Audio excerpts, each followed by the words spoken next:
2025 March 29వ తేదీ నుంచి శని గ్రహ మార్పు అనేది జరుగుతున్నది. శని గ్రహ స్థాన మార్పు అనేది జరగబోతున్నది. అంటే కుంభరాశి నుంచి మీనరాశికి వెళ్ళి సంచారాన్ని ప్రారంభం చేస్తున్నారు.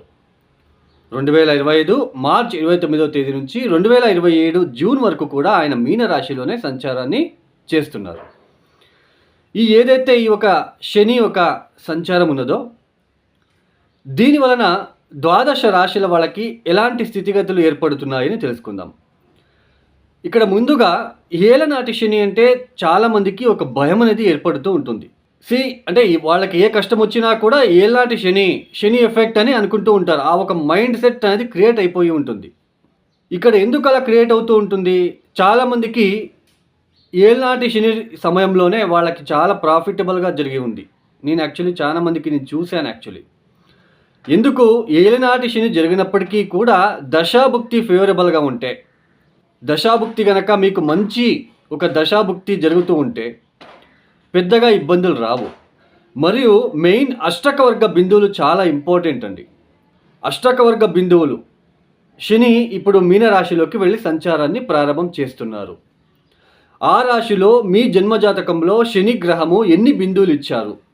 ఏ 0, 1, 2 ఇచ్చి ఉంటే ఇట్ విల్ ఫేస్ ట్రబుల్స్ ఉంటుంది. ఏ 1 బిందువు ఇచ్చి ఉంటే, 0 ఇచ్చి ఉంటే చాలా ట్రబుల్స్ ఉంటుంది. ఏ 4, 5, 6, 4 బిందువులు, 5 బిందువులు, 6 బిందువులు ఇచ్చి ఉంటే ఆయన అక్కడ ఇబ్బంది ఎక్కువ పెట్టాడు. తర్వాత దశా పీరియడ్, ఈ ఏలాంటి శని సమయం అంటే ఏలాంటి శని పీరియడ్లోనే ఒక వ్యక్తి జాతకంలో శని మహాదశ కూడా జరుగుతూ ఉంటే ఆ వ్యక్తి జాతకంలో శని బలహీనపడి ఉంటే, ఆ దశ ఏర్పడుతూ ఉంటే ఇక్కడ ఏలనాటి శని, తర్వాత శని మహాదశ చాలా వరస్ట్ కండిషన్ ఉంటుంది. నా దగ్గరికి వచ్చే వాళ్ళందరికీ కూడా చాలా సింపుల్గా ఉంటాయండి రెమెడీస్. నేను ఇంతవరకు కూడా ఏ జెమ్ స్టోన్ కానీ ఏ రుద్రాక్షి కానీ ప్రిఫర్ చేయను కూడా. ఓకే అండి, ఇక ద్వాదశ రాశుల వాళ్ళకి ఎలాంటి స్థితిగతులు ఏర్పడుతున్నాయో ఒక్కొక్క రాశి గురించి మనం ఎక్స్ప్లెయిన్ చేసుకుంటూ వెళ్దాం. మేషరాశి. ఈ మేషరాశి వాళ్ళకి ఏదైతే ఉందో ఈ ఒక పీరియడ్ అనేది 12వ స్థానంలో జరుగుతున్నది. 2025 మార్చ్ 29 నుంచి 2027 జూన్ వరకు కూడా 12వ స్థానంలో సంచారం జరుగుతున్నది. అంటే లాభస్థానము దశమాధిపతి, అంటే దశమాధిపతి లాభాధిపతి శని భగవానుడు వ్యయస్థానంలో సంచారం జరుగుతున్నది. సామాన్యంగా 12వ స్థానంలో లాసెస్ రిప్రజెంట్ చేస్తుంది. శని వచ్చినప్పుడు ఇది మొదటి ఒక స్టెప్ అని అంటాం. అంటే ఏలనాటి శని ప్రారంభమవుతున్నది ఈ మేషరాశి వాళ్ళకి. ఇది మొదటి స్టెప్.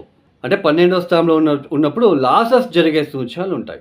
అది మేబీ జాబ్ లాసెస్ కావచ్చు, ఫైనాన్షియల్ లాసెస్ కావచ్చు, మీ ఎనర్జీ లాస్ కావచ్చు, హెల్త్ రిలేటెడ్ ఏదైనా డిస్టర్బెన్సెస్ కావచ్చు, మెంటలీ ఇబ్బందులు, మెంటల్ ప్రెజర్ కావచ్చు.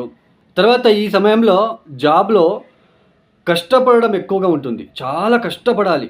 అంటే 8 గంటల సేపు పనిచేసే వ్యక్తి ఏ 12 గంటలో, ఏ 13 గంటలో పనిచేయవలసిన ఒక ప్రమేయం ఏర్పడుతూ ఉంటుంది. తర్వాత health related some energy losses అని అంటాం.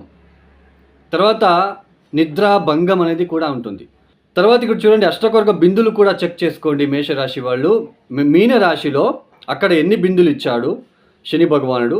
ఏ 0, 1, 2 ఇచ్చి ఉంటే కొద్దిగా డిస్టర్బెన్సెస్ ఎక్కువగా ఉంటుంది. తర్వాత ఆ 12వ స్థానంలోనే ఏ సూర్యుడో, ఏ కుజుడో, ఏ కేతు ఉంటే దాని తీవ్రత, నెగిటివ్ ఇంపాక్ట్ అనేది చాలా ఎక్కువగా ఉంటుంది. లేదా మేషరాశి వాళ్ళకి 6వ స్థానంలో అంటే కన్యా రాశిలో, మీనరాశిలో శని కూర్చొని ఆ సప్తక దృష్టిలో ఏం చూస్తున్నాడు? కన్యా రాశిని చూస్తున్నాడు, 6వ స్థానాన్ని. అక్కడ కనుక ఏ సూర్యుడో, ఏ కుజుడో ఉంటే ఇంకా ప్రెజర్ అనేది, ఇంకా తీవ్రత అనేది ఎక్కువగా ఉంటుంది. సో ఇది బాగా గుర్తుపెట్టుకోండి. ఇట్లా చూసుకోండి. 12వ స్థానంలో ఉంటే లాసెస్, అది ఎలాంటి లాసెస్ జరుగుతుంది? ఇట్స్ డిపెండ్స్ ఆన్ అష్టకవర్గ బిందువులు. అక్కడ ఏదైనా ప్లానెట్ ఉందా, లేదా 6వ స్థానంలో శని దృష్టి ఉన్న ప్లేస్ మీద ఏదైనా ప్లానెట్ ఉందా? అంటే ఏ సూర్యుడో, ఏ కుజుడో, ఏ కేతువో ఉంటే ఇబ్బందులు ఎక్కువగా ఉంటాయి. ఈ సమయంలో అలాంటి కుజుడు ఉన్నట్లు కనుకైతే ఇంకా ప్రెజర్, మెంటల్ ప్రెజర్ అనేది ఎక్కువగా ఉంటుంది, మెంటల్ డిస్టర్బెన్సెస్ ఎక్కువగా అవుతుంది. సో ఈ సమయంలో చాలా డిస్టర్బెన్స్గా అవుతారు, చుట్టూ భయం అనేది ఏర్పడుతూ ఉంటుంది. తర్వాత ఇక్కడ ముఖ్యంగా ఏంటి అంటే మీకు ఫైనాన్షియలీ ఎక్స్పెన్సెస్ ఇంక్రీజ్ అవుతూ ఉంటుంది.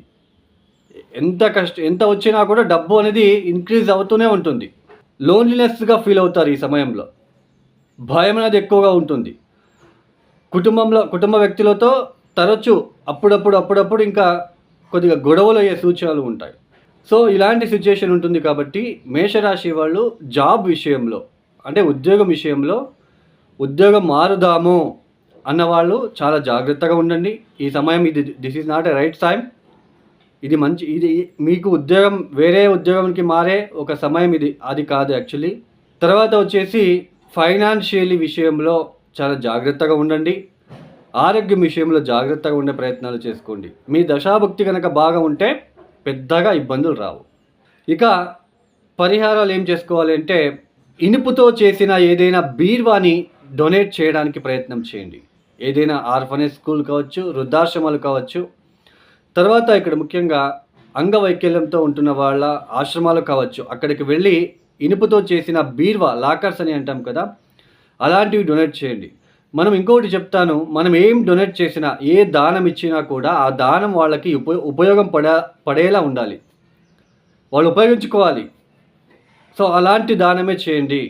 నిష్కలం అంటే మనసులో ఏ కల్మషం లేకుండా అయ్యో డబ్బులు పోతున్నాయే అన్నట్టుగా మీరు మనసులో ఏది ఉండకుండా డొనేషన్ ఇచ్చినట్లు కనుకైతే చాలా మంచిది. ఈ సమయంలో నువ్వుల ఒత్తులు వస్తాయండి. ఒక 42 రోజులు నువ్వుల ఒత్తులని శివ ఆలయంలో సాయంత్రం పూట ప్రదోష కాలంలో వెలిగించడానికి ప్రయత్నం చేయండి. ముఖ్యంగా శని జలతత్వ రాశిలో ఉంటున్నాడు కాబట్టి సో శని త్రయోదశి రోజు నెలకి 2 త్రయోదశులు వస్తున్నాయి కాబట్టి 2 త్రయోదశులు కూడా మీరు చేసుకోండి. శివ ఆలయంకి వెళ్ళి శివుడికి ప్యూర్ ఒరిజినల్ క్వాలిటీ నువ్వుల నూనెతో అభిషేకాలు చేయించుకోండి. ఖచ్చితంగా ఆ ఒక నెగిటివ్ ఇంపాక్ట్ తగ్గుతుంది. సో ఈ పరిహారాలు చేసుకుంటారని ఆశిస్తూ ఆ శనిదేవుడ కృప మీ మీద ఉండాలని కోరుకుంటూ, ఇక ఎవరైతే ఈ వీడియో చూస్తున్నారో లైక్ చేయండి, షేర్ చేయండి, సబ్స్క్రైబ్ చేసుకోండి. సర్వే జనో సుఖినో భవంతు. ధన్యవాదములు.